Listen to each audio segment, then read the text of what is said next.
It was a bloody summer, a century and a half ago, when two great armies marched into history in a little town in eastern Pennsylvania.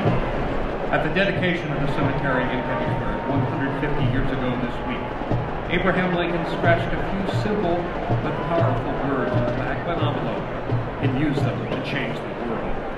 Here are the songs of battle that would herald a new birth of freedom.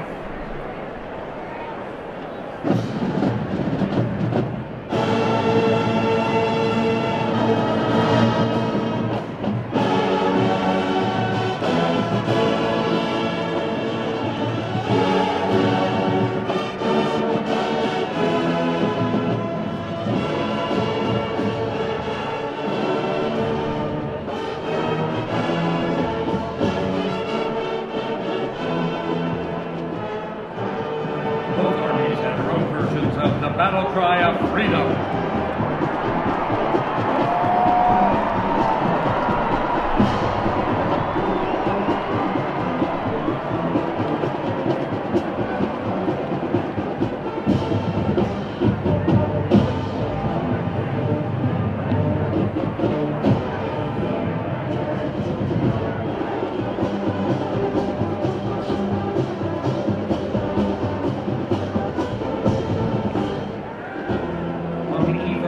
Soldiers on both sides of the skirmish line would sing together, "Home, Sweet Home."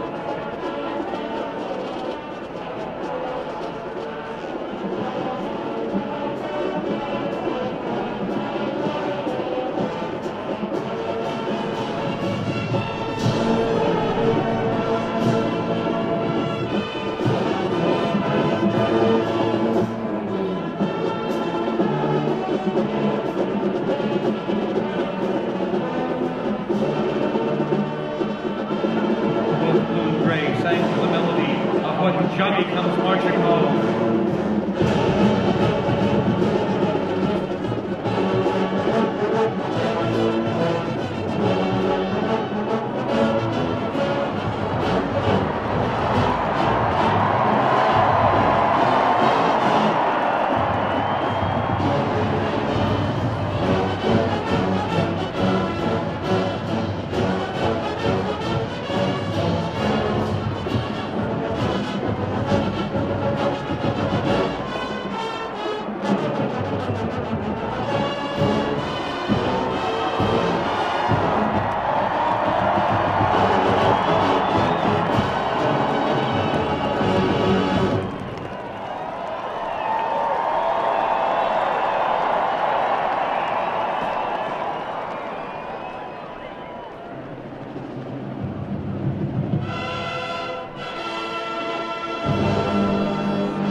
Abraham Lincoln, 16th President of the United States, is everlasting in memory of the country.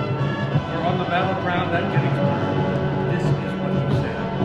This is what Abraham Lincoln said.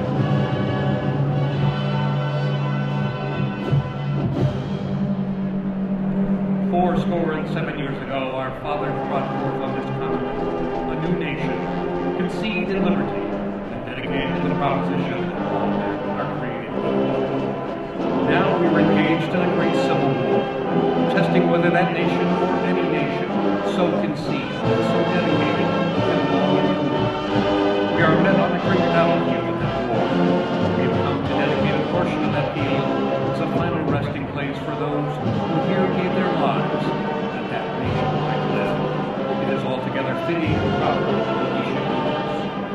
But in the larger sense, we cannot dedicate, we cannot consecrate, we cannot hallow this ground.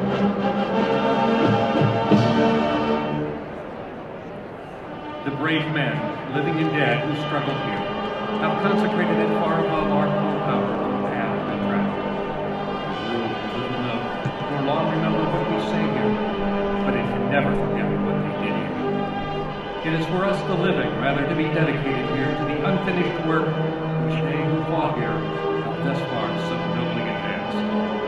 It is rather for us to be here dedicated to the great task remaining before us, that from these honored dead we take increased devotion to that cause for which they gave their last full measure of devotion, that we here highly resolve that these dead shall not have died in vain, that this nation under God shall have a new birth of freedom, and that government of the people, by the people, for the people, shall not perish from the earth.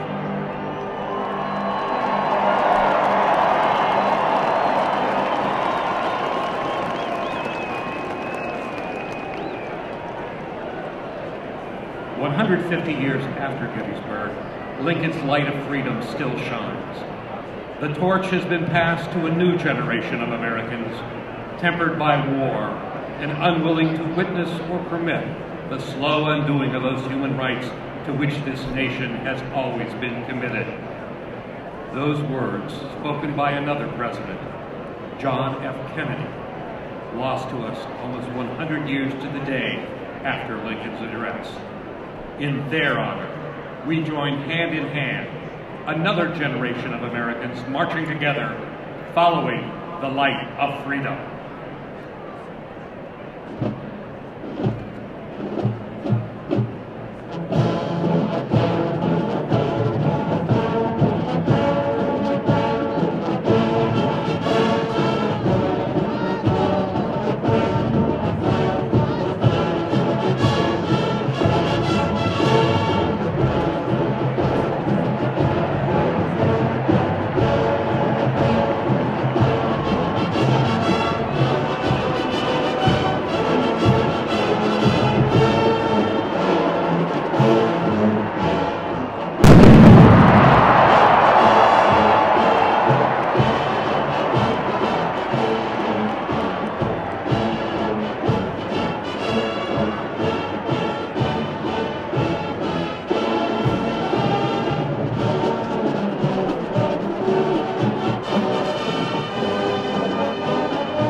Rise and sing.